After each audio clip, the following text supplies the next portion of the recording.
and the campaign manager on Trump 2016. Let's dive right in. The third night of this terrible snooze fest. Stacey, quick takeaways. Not better than last night, which isn't saying much. So we're getting a lot of them coming out and complaining about the president, not a lot of ideas, not a lot of concrete policy solutions, and they have no accomplishments to run on. Same as last night. Corey? Look, I think this is going to be the Democrats' best night. Joe Biden, we know, is going to be a failure tomorrow night. They put up their best heavy hitters in really their third slot tonight. You had Barack Obama there, their leader of the Democratic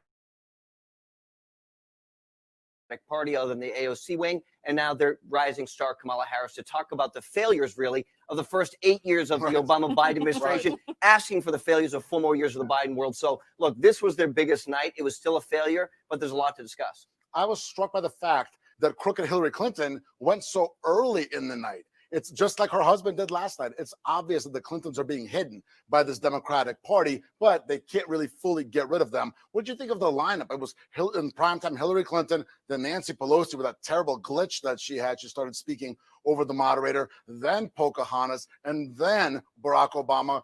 By the way, the shot was terrible. I thought they couldn't even frame him up right. And then Kamala Harris. What did you think of the lineup? It was a little surprising to me, Stacey. Well, so I was really surprised to see Bill Clinton come out yesterday with the whole Me Too movement and how we were told that we have to believe all women, which should have excluded him. Then we have Hillary. Who, you didn't like his lecture on how the Oval Office should be a command center? No, I think Bill's not the right person. I thought that was a little ironic. Other extracurricular activities. I don't think it was a command center. But there were other extracurricular activities. It made me have thoughts that were not appropriate for this good air here. So we're not going to talk about that. We're not going to talk about it. Yeah. So we're going to keep it at 90%, as we said earlier, and not go all the way. But listen, Boris, I have a problem with the Clintons being there at all. They have problems. They don't bring any solutions. They don't even bring any coalitions anymore. They no longer have a base of support that they can bring along to warrant them being on stage. They should have had somebody young and fresh, except all of their young and fresh people are on the hard left and not palatable for middle America, that's who they're trying to talk to. Did you think that Hillary was at all effective? Did she bring anything to the Democrats tonight on this night of retreads that they had? Well, she didn't, and I really think that this was going to be the Barack Obama and Kamala Harris show tonight. You know, the disappointing part, Barack Obama talked about this fact of how he was this great moral leader, except he forgot to mention he spied on the Trump campaign. He allowed the members of his administration, the Comey, Clapper, Brennans, to go and spy on American citizens on domestic soil. He was fully aware of it. We know that Joe Biden was complicit in this conversation that took place in the Oval Office. There was no mention of that. And it was the first time in 240 years of our nation's history there wasn't a peaceful transition of power from one president to the other. Barack Obama for those things. President Obama has been historically known as a good orator, a good speaker. Did we see that tonight at all? I mean, I was bored pretty much from the get-go. What happened?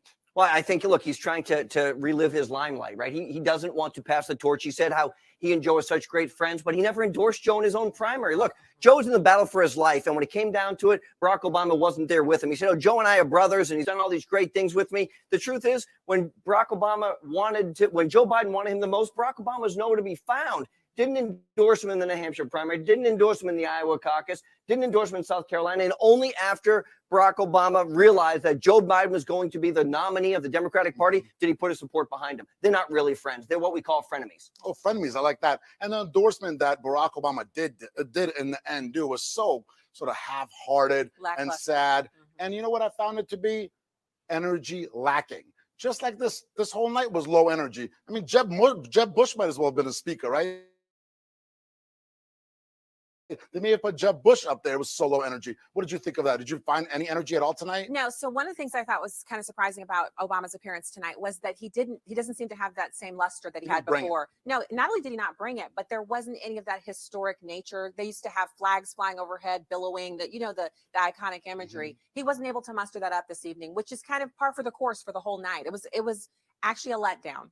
Look, I think the biggest winner tonight is Mike Lindell, the My Pillow guy. Everybody's asleep. The guy sold more pillows than anybody, right? These guys are just putting everybody to sleep. So Mike Lindell's a very happy guy tonight. He sold a lot of pillows, is my guess. Well, Corey, you and I have been on both Trump campaigns and honored to be so. And we know, right, that, and Stacey does as well, that a campaign reflects the candidate. How did tonight reflect sleepy Joe Biden? Well, it didn't. Look, when you listen to the speech from the vice presidential nominee, she talked about a lot of things. The government takeover of healthcare. She forgot to mention it's going to cost the American taxpayers $32 trillion if that actually happens. She talks about safety and security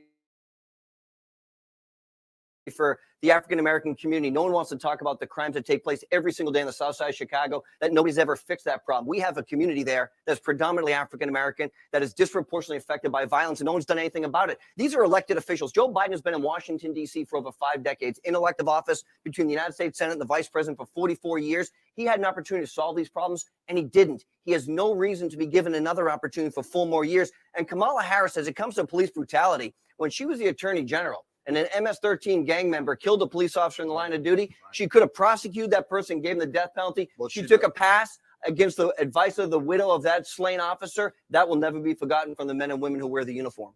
Let's be honest. We all know that part of the message from President Obama and Kamala Harris is on race, right? They're trying to check the box. They're trying to play identity politics. Does that at all resonate? Did they make a point with Joe Biden as their candidate? Can you really be talking about race with his history from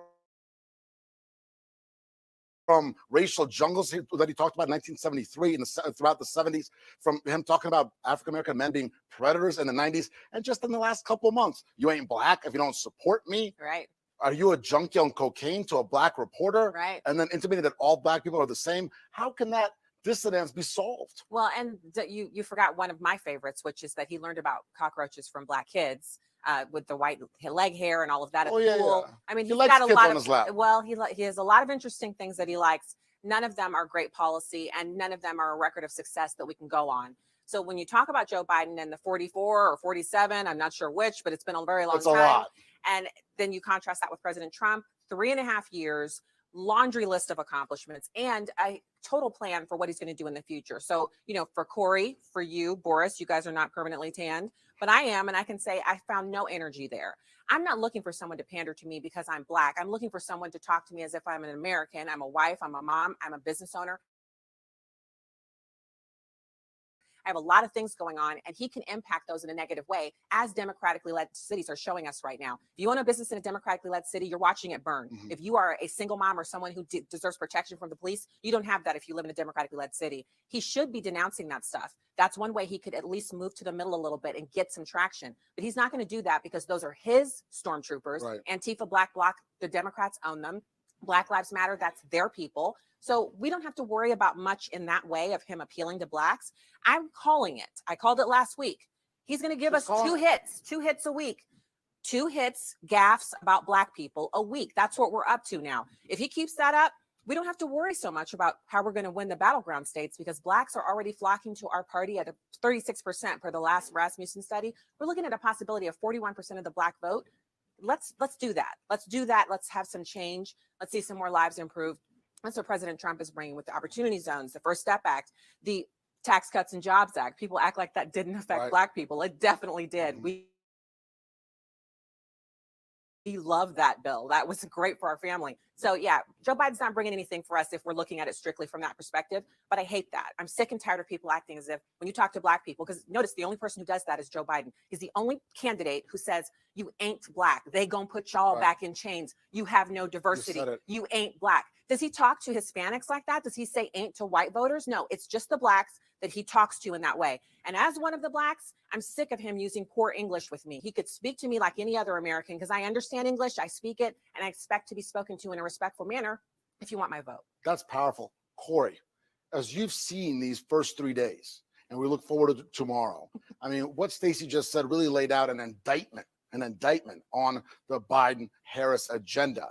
Do you see any way they turn it around tomorrow? Look, I've been on the road a lot. I've been talking to the American people across this country. I have not come across one person who said to me, I can't wait to call 911 and have Antifa show up at my house, burn down my home, burn down my community, destroy my schools, make sure my kids aren't safe.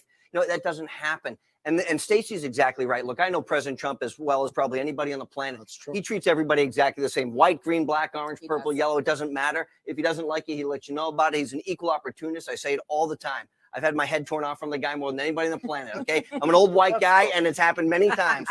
That being said, I think that's what the American people want, and that's what they deserve. I find it demeaning that Joe Biden's only criteria for picking a vice presidential candidate was not the best person for the job. Look, I had this job for Donald Trump. I was the chairman of the vice presidential selection committee. I didn't say I'm going to go pick a person based on their rating, their socioeconomic status, their religion. I just said, I want the best person for the job in case Donald Trump, for some reason, can't do this job. Joe Biden said, not me. The first criteria is you have to be born as a female or identify yourself as a female. Next, you have to be a minority, meaning you have to be African-American or black, which means every Latino, every Hispanic, every other race was absolutely immediately disqualified. That's not how we do it in America. It's not the right way to do it. It's the best person for the job. Joe Biden panders to race, and he will lose because of it. And Corey makes a point, Boris, and everybody needs to hear it. When we look back on the candidacy for vice president of Kamala Harris, it will not be that we say she was the right tool for the job. It will be that she was the black female that they felt could raise the most money and balance a ticket with Joe Biden because he's suffering from dementia.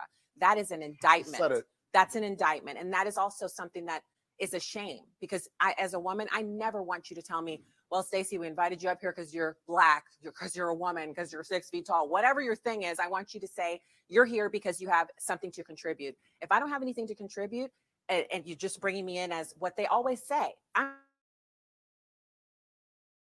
a token. That's what they say. The only reason is I'm black and I'm a woman. Nonsense. I'm a token. It's nonsense. I've talked to the president. He's just like you said. He's real. But if they call me a token, but they chose Kamala as the ultimate token only because she's black and a woman, what does that really say about what they think about black people? The Democrats have been wrong on race for a long time. We all know that. It hasn't changed. As we wrap up the first segment, Corey, parting thoughts as we look forward to tomorrow and the rest of the race. Look, this is going to be Joe Biden's moment in the sun. I don't think it's going to shine very brightly because I don't think he has a lot of energy to deliver. But this is very important for Joe Biden. Look, this race right now, the Democrats have gotten no bump by picking Kamala Harris as their vice presidential nominee. When you are a candidate, you are expecting a 10-point lead coming out of your convention. That has not happened. As a matter of fact, this campaign, the Trump campaign, has shrunk their lead even by CNN's own estimates, which actually means we're winning right now. That's a bad sign for the Democrats right now. We have a great week ahead of us. They have to perform exceptionally well tomorrow. They don't have any star power to do that. They're going to come out of their convention, the first major convention, behind in a race in probably the last 50. You heard it here. Thank you so much. Stay with us. Text 88022. Text Trump to 88022 to talk to the campaign directly. We'll be right back with the real Joe Biden. Don't go anywhere.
Welcome back to the real Joe Biden.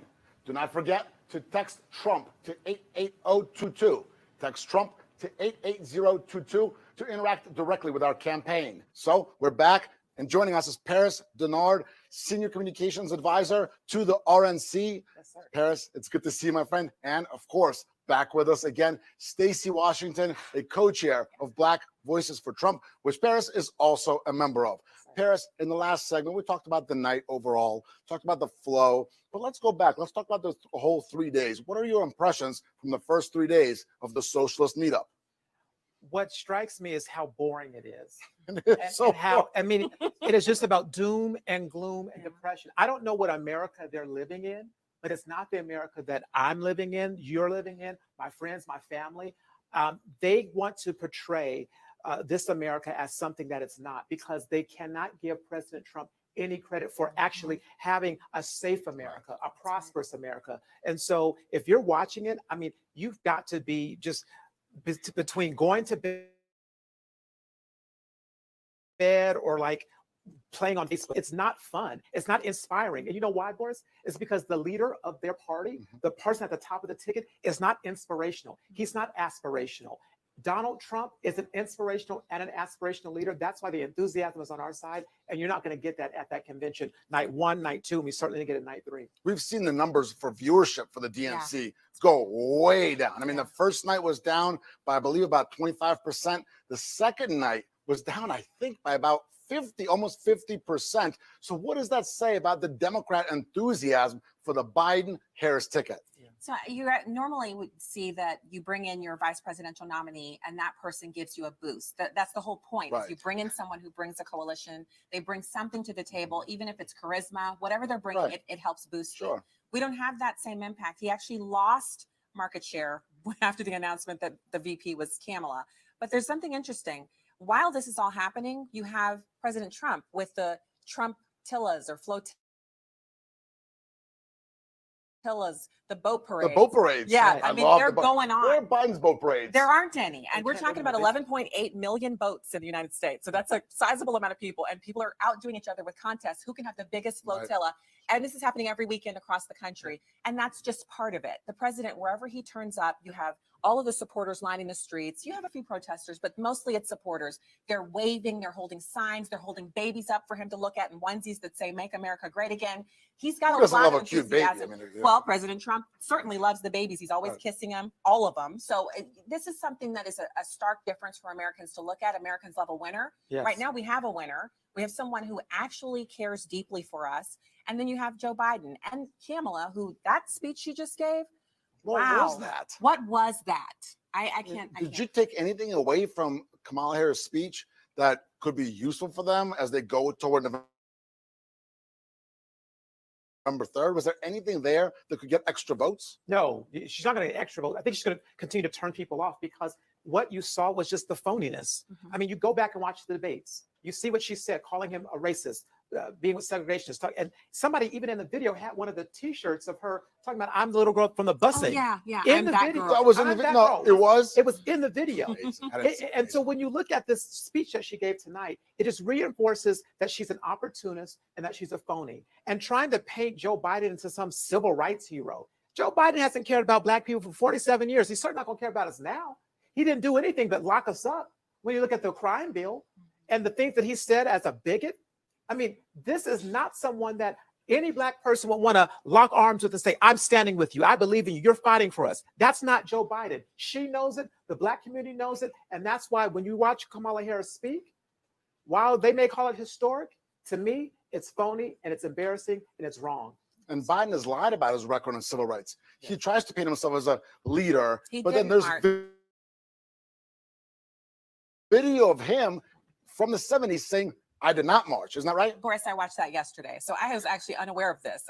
So each week, a new cornucopia of negative comments and revelations about Joe Biden and what he has or has not done. He's a treasure trove. He's a treasure trove, like digging for gold, only instead of gold, we're getting garbage. But he's definitely claimed a lot of like civil rights. Right. It's almost like his bona fide. He said he was arrested in South Africa with Nelson Mandela. Yeah, and then he marched here in the U.S. Neither of those things happened. And we have him on video, because YouTube is forever, actually saying that he didn't do it. Right. He said, I wasn't a part of that. Did say So just own who you are. I like a person who comes straight at me. And if I don't like something, I can assess that and I can just decide how much of that is going to impact what I do. With Joe Biden, there's so much falsehood and mixed in with the fact that he's suffering from, the cognitive decline. It's just a recipe for disaster. And we saw that, and we're going to see it again when he speaks again and every time he speaks. So, Americans really have to be saying to themselves, is this what I want for 4 years? Is this what I really want to put up with for 4 years? Or Kamala's laugh and also false statements and also the maligning that she does of Americans because she thinks everyone who voted for President Trump is a racist. Even Paris and I. Paris, do you think that Joe Biden's history of lying on this issue, his history of racism, let's be honest, was part of the reason that Barack Obama didn't want to endorse him for so long? I mean, was that part of the equation there? I think there's no doubt that Barack Obama and the rest of the Democrats knew that Joe Biden was not the inspirational candidate that was going to take America forward.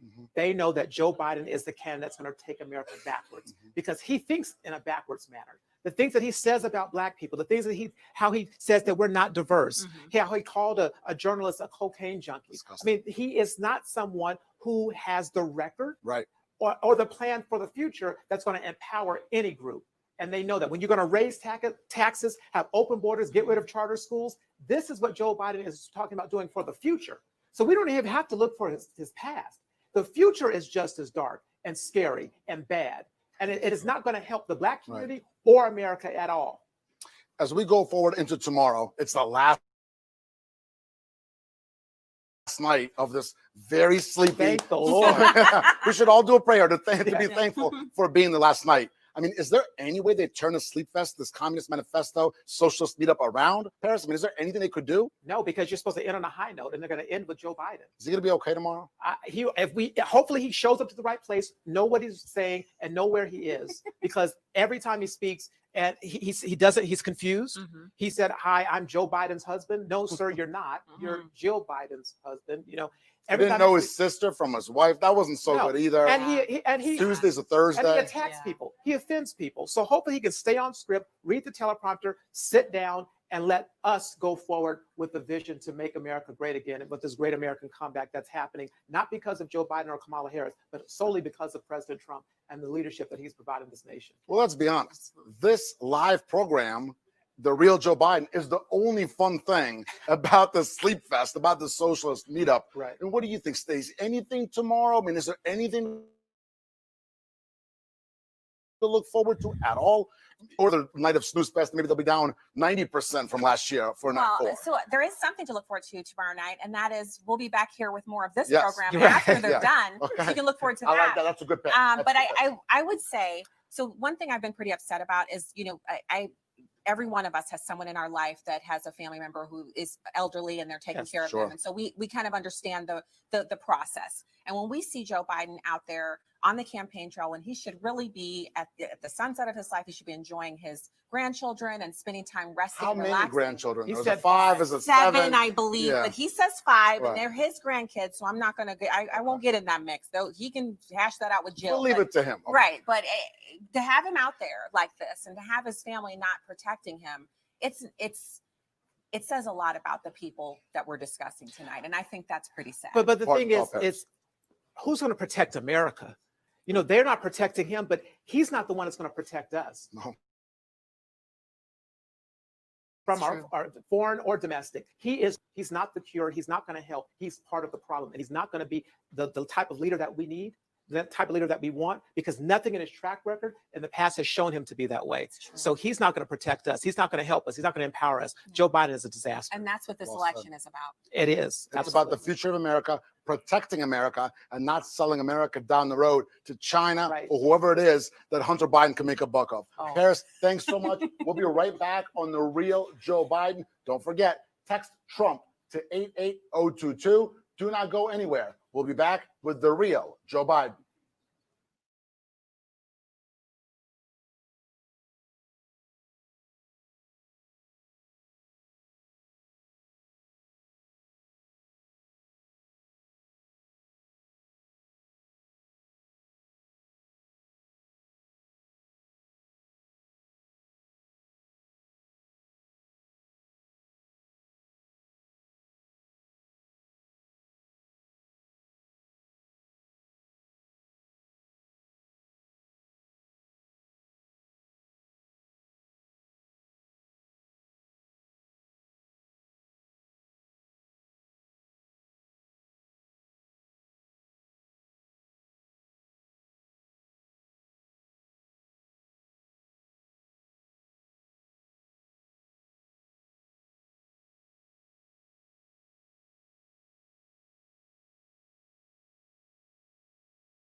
We're back with the real Joe Biden.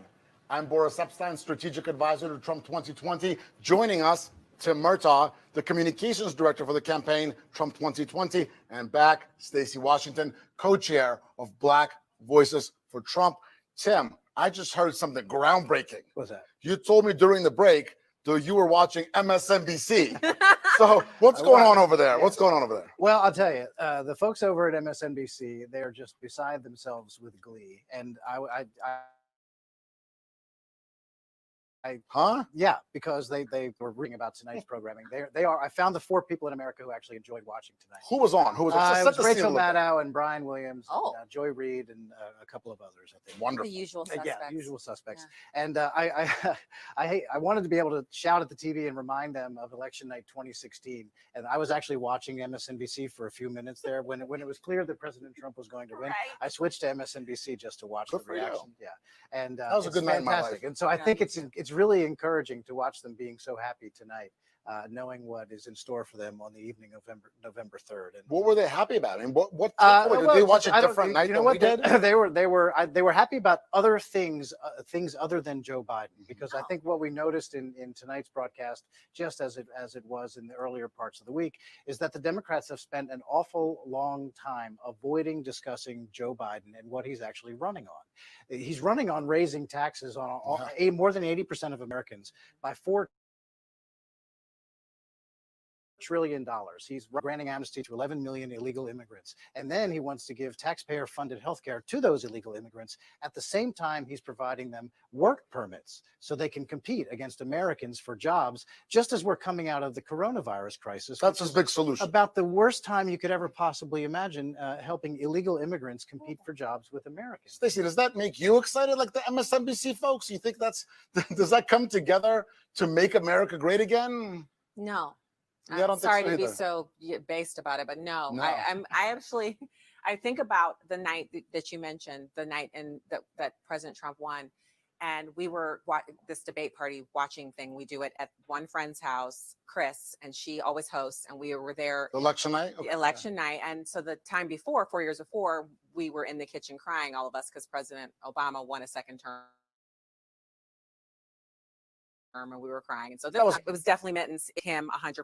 So here we are. He's won, but we don't know for sure, like not for certain. So we're kind of breaking out because we got kids to drop off in the morning. And so we go home and we're listening and we finally hear it. And so I didn't see them, literally their faces, turn. They were actually crying. Right. I saw some of on Fox where Megyn Kelly looked a little shocked when he won a state, but we literally, middle of the night, we figure out it's real. It's happened. He's won. The next morning, we're just flying in those minivans, dropping those kids off. And then we meet over at another friend's house for the post-debate party. We're drinking mimosas and we're living our lives. Post-election party. And so I think back to that. And Tim, I can't wait to do it again. I'm ready for President Trump to have 4 more years. And I'm saying this because I want to make sure and speak directly to camera for all of you who've been emailing me about how I'm selling out Black people and I'm on the wrong side of history. Those are headed into the spam folder because I'm busy working to reelect President Trump. I'm doing it because I'm a Christian. I'm a wife. I'm a mom. But most importantly, because he's the best tool for the job. He's given us 4 excellent years with one hand tied behind his back because of all of you. And so this time when he wins, accept it and let him get to making America great, keeping America great, and doing the things he promised us. Promises made, promises kept. I'm telling you that from my heart, people. Love what's coming to you on November 3rd. It's President Trump for 4 more years. Yeah, he's pretty well put, Hudson. He's going to get 4 more years because he's earned 4 more years. 4 more years. The President Trump built the world's best economy once, right. And it was interrupted. I don't think anybody should ever forget that this is a global pandemic. It's affecting every nation on Earth, right? Came from China, and it came from China. Joe Biden Joe Biden wants to resist pinpointing China as the country of origin. He has said already that he would send American tax dollars to the World Health Organization, which helped China cover up what was going on there, and would not have restricted travel from China like President Trump. He said it was xenophobic to do so. He said so we know he wouldn't have done it. And if Joe Biden had been president when the pandemic got underway, we would be in far worse position than we are right now. And so the pandemic happened, it came from China, and it interrupted the economy. But the president is already building it up. a second time. V-shaped recovery. The last 3 months are the three most job creation months in American history. 9.3 million jobs have been created just in the last 3 months, the single biggest job creation period in American history. He has earned 4 more years, absolutely. The stock market is an all-time high again. I mean, think about that, right? We went through a plague in this country. The stock market plunged, and now the S&P 500 has hit a record again. I mean, that is really almost unthinkable, and only due to the tax cuts that President Trump put in place, the deregulation, the trade deals, getting rid of NAFTA, which Barack Obama was obviously in favor of, and Joe Biden was a big part of actually instituting. Talk about the TPP that Joe Biden was in favor of. Of course, most favored status for China that Beijing Biden was all about. President Trump has fixed all that, put up this cushion for this country. And then as soon as the plague came to us from China, he put in place the Paycheck Payment Protection Program. He put in place they signed the CARES Act. He is taking care of Americans, and the executive orders just a few days ago, right? The new policies being put in place, the holiday and the payroll tax, payroll taxes. I mean, this president is doing everything he can. Could Joe Biden do anything even close? Would he even want to? No. And speaking of, there's foreign policy, and it's something that people kind of skim over because right now we don't have a lot going on. But we do. We've spent $8 trillion in Afghanistan, and President Trump is the only president in the history of this country to say we need to bring troops back and then actually act on it and do it. And he has bipartisan opposition to that, but he's standing on promises he made to us on the campaign trail. And as a veteran, I can't think of anything that better serves to honor those who've served, especially those who've left their limbs over in the sand, those who've gone over and fought with no strategy, no mission, no tactics. They've come back here broken, suffering from PTSD. And President Trump says, you don't have to do that anymore. We don't need to be in Afghanistan anymore. We don't need 12,000 troops in Germany when they won't honor their commitment to NATO. He's the one who will actually allow consequences, natural consequences, to follow actions, which changes behavior. So that Trump doctrine is something that we can't forget, because Joe Biden will pile our troops up over in the Middle East. He will waste our blood and treasure, and he will never be held accountable for it. President Trump should be the one to go back into the White House in the next 4 years to complete the job that he has begun on behalf of veterans. Stacey, you're a member of Veterans for Trump, so that is so important coming from you. Yeah, very, very. Thank you for your service. Thank you for your service. Let's remember that it was Obama and Biden's own defense secretary, Robert Gates, who said that Joe Biden has been wrong on every foreign policy call in the last 4 decades. And watching President Obama speak tonight, I was reminded that if Obama had listened to Joe Biden, he never would have authorized the raid to go in and take out Osama bin Laden. And so, again, Joe Biden was wrong. And he says, oh, he was always the last guy in the room when I was making a big decision. And I guess that's probably because you want to hear what Joe Biden thinks as the last word, and then you do the opposite. Right. And then, because that makes it more effective. And so I want to go back to the economy for a second. Biden was on TV not too long ago. And he was he answering questions? The interview is before he doesn't do press conferences. He will occasionally take friendly questions. And he was asked, do you think that we're going to be able to recover economically? And he laughed and he said, no, I don't. And of course, we're seeing one. So he was wrong about that. But think of it this way. This is incredible. As the coronavirus hit us and damaged the economy, and we're on our way back. Every time the jobs report comes out every month, you know Joe Biden is sitting at home in Delaware hoping for bad news. For America. For America. This is an incredible situation for a man who wants to be president of the United States to actively root against the fortunes of the American people. Because bad news for Americans, he thinks, is good news politically for him. That is pathetic. What a terrible situation to be in. And it really speaks volume, I think, to the cynicism. And Tim, to piggyback off of that, they got that from Bill Maher on HBO, who said a few years ago that he wanted a recession. Sorry, but we need a recession because that's the only way we get rid of President Trump. That is the attitude that rules the Democrats right now. So is that what you want? People who want you to fail? Or do you want someone who's been successful, who wants you to be successful and is willing to get out of your way and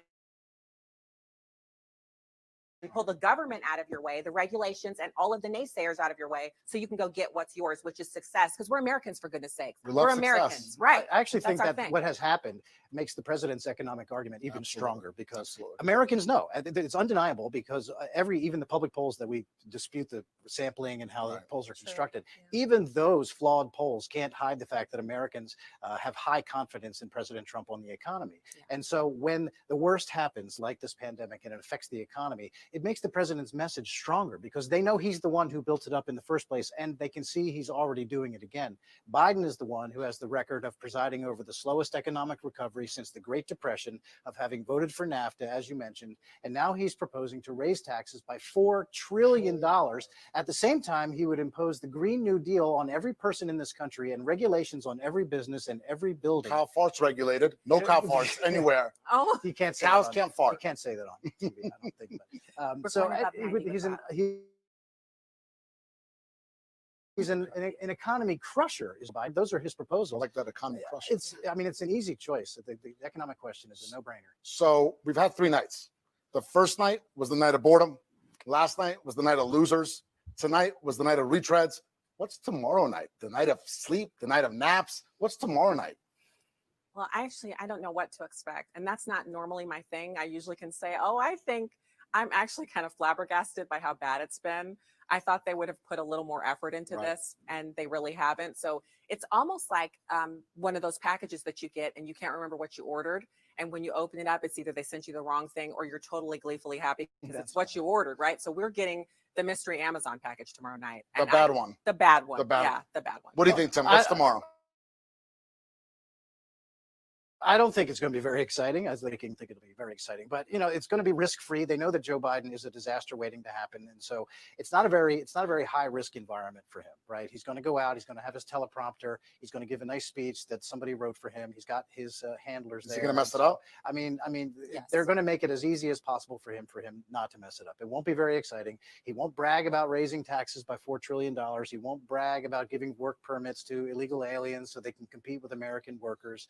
He won't brag about the Green New Deal that he backs and all of the crazy things that are in that. He won't brag about having adopted Bernie Sanders' platform. The Unity Plan, and he Communist Manifesto. and he certainly won't admit to the fact that the liberal, extreme, radical takeover of his candidacy is complete. And his running mate, the most liberal senator in the United States Senate, further to the left than even Bernie Sanders in her voting record, he's not going to admit to all those things. I would rather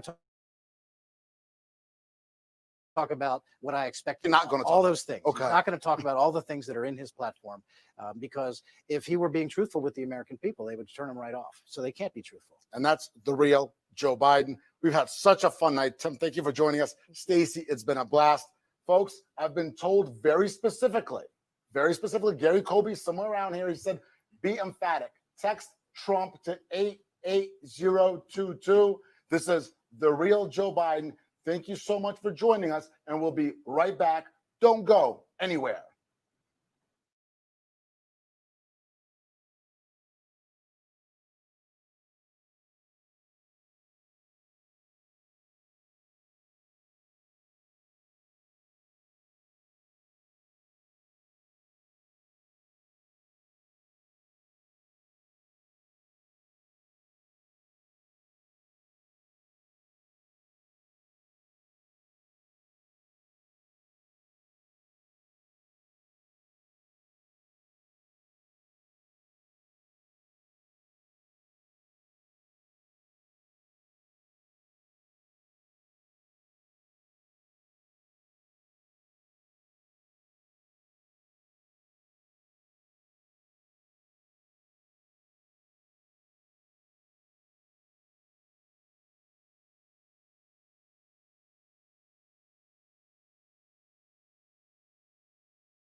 With the real Joe Biden. I'm Boris Epstein, strategic advisor to Trump 2020, and joining us, a surprise guest, Laura Trump, senior advisor to Trump 2020 and the president's daughter-in-law. With us, Stacey Washington, co-chair of Black Voices for Trump. Laura, straight from Fox News, right? Yeah, straight off of Fox, here. Well, there you go. What'd you think of tonight? Well, I'll tell you, so far my assessment of tonight, of the entire DNC, has been a very dismal, dark, depressing vision of America. I wasn't inspired. I didn't feel like anything they did pushed people to vote for Joe Biden. They're desperately propping him up. They're basically talking about how bad America is and how negative it is. Who wants to live in their America? I don't. And so I thought it was rather sad. And while there was history made, while of course Kamala Harris was officially nominated as his vice presidential running mate, I don't think it changed anything for anybody. I think that people probably still realize this is a socialist, the most radical ticket in American politics history, with the two of these individuals running, and didn't really do much for people, I don't think. I've been calling it the night so far. We've got more of that coming tomorrow, more far left comrades hugging each other out. I mean, was there anything tonight, Stacey? Was there any part? I mean, Nancy Pelosi, right? Hillary Clinton, the one and only Pocahontas spoke. Oh, very special. Oh, so special for them. Stacey, you think, was there anyone, we know the three of us were not moved. Was there anyone in this country who was moved by that display of boredom? Well, so when you talk about how negative it was, Laura, I think that's something that resonates with people. And it's not so much that you're listening and you're doing the whole thing. Most Americans are not watching it from the start to the very end. Yeah. But whatever they're catching that flavor, that feeling of negativity. And so I don't think there was anything special, because I know for me, when I hear someone talking to me about anything, I'm looking for them to have an underlying signal that they're hopeful about it. If you want to sell me anything, if you want me to be convinced of anything, I have to feel as if you can accomplish it, which means you have to be hopeful about it, and you have to have some resolve there. The resolve that they have is that they hate President and white sons, and that's a lot of sons. That's a lot of sons. That's a lot of burning anger and Trump derangement. I knew I felt hot. Boiling. That's why we've broken into a sweat a couple of times. Yeah. But these people are not happy. They don't radiate a kind of confidence that inspires, and I think that's important, because Americans, for everything, they like to talk about our flaws. We are hopeful people. We actually like doing things, and we like accomplishing things, and we like talking about it and kind of flying our little flags and celebrating it. And they gave us nothing to celebrate tonight, and that was every single speaker. So it's not looking good, which is good for us. Laura, you're focusing on next week. Yes. Right? Next week is going to be a total contrast to, as you said, this dismal, dark, diminished, depressing, out of Delaware socialist meetup.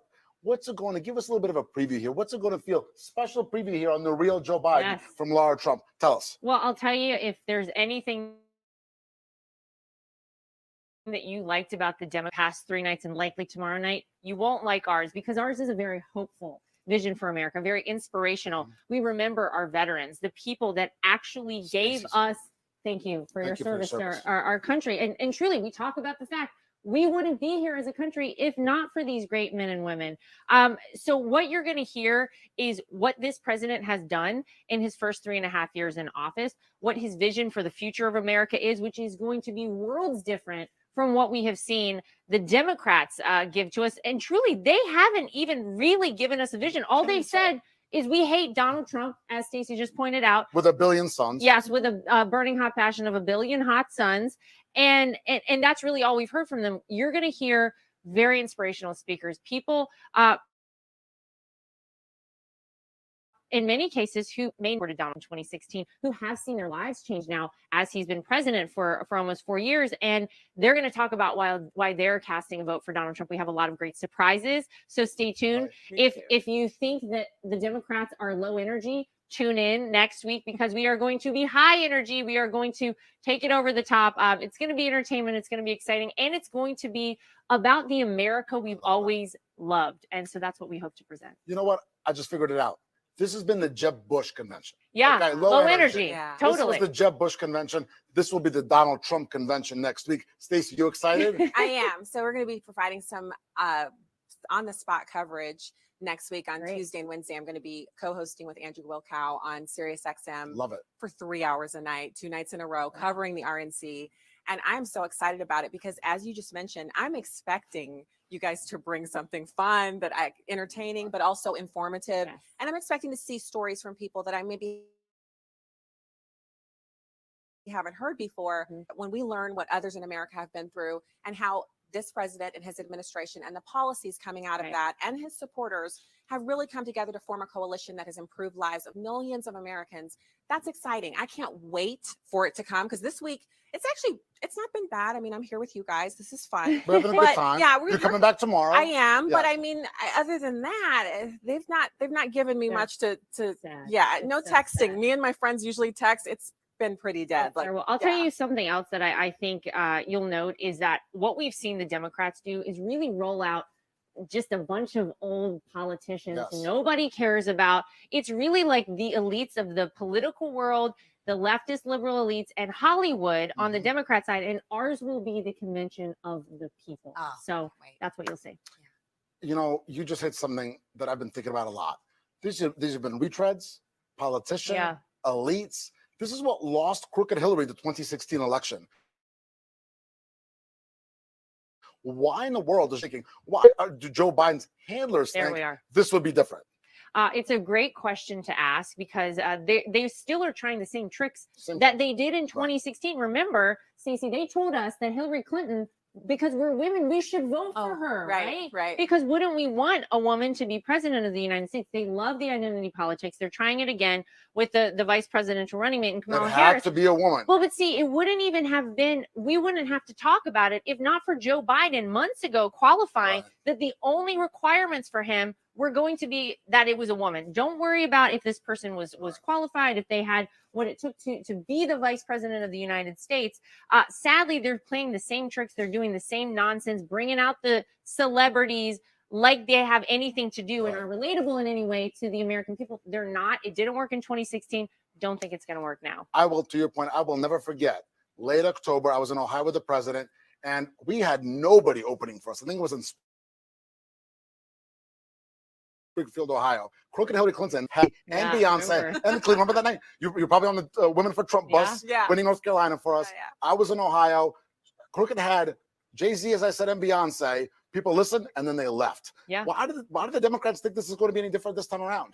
Well, when you've had a political hegemony over culture for 30 years, where you've controlled K through 12 education, where Hollywood has painted the culture in any direction you want, when you've controlled the areas of our lives that really we're supposed to control them, but we've kind of ceded that a little bit and we've allowed the culture to shift, they really feel like they can do no wrong. And that even when signs point to the opposite, as they did in 2016, that they don't have to pay attention to that because everything's rigged in their favor. They haven't woken up yet. And they could have, if they had stopped fighting what has actually occurred, which is President Trump was duly elected. If they'd taken the time to take stock and look at where the American people are, look at the top 3 issues facing Americans. None of them are the Green New Deal or any of this garbage they're peddling every night. Airline travel's not in there? No. And go, true. I mean, we're talking about replacing every single building in the entire country, including the ones we like my house and yours and yours. I mean, we're going to have to replace them all. Instead of doing that and reassessing and adjusting, which the Republicans have had to do on occasion, they did this. So I'm not expecting them to ever come to grips with just how far away from regular Americans they are. They have on occasion had a good idea, but they've never actually been able to bring it to fruition. And Joe Biden has had 47 years to eradicate racism. Tonight, Kamala Harris said if she's elected, they're going to do something about racism. Well, where have they been all this time? Why haven't they taken care of it? When President Obama was in office, remember when he was elected, he had the Senate, he had the Congress. Why didn't he eradicate racism then? If the NFL thinks they can do it, why haven't they done it? They're multimillionaires. They have billions of dollars in assets. If you can do it, why don't you go ahead and do it? Except they can't do it. So why are they still talking about it? Because they're stuck.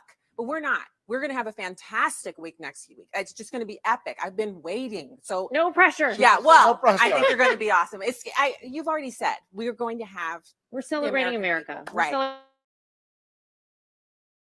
Celebrating America. You know what I think is funny? I thought of it. I'm talking about being with the president in 2016.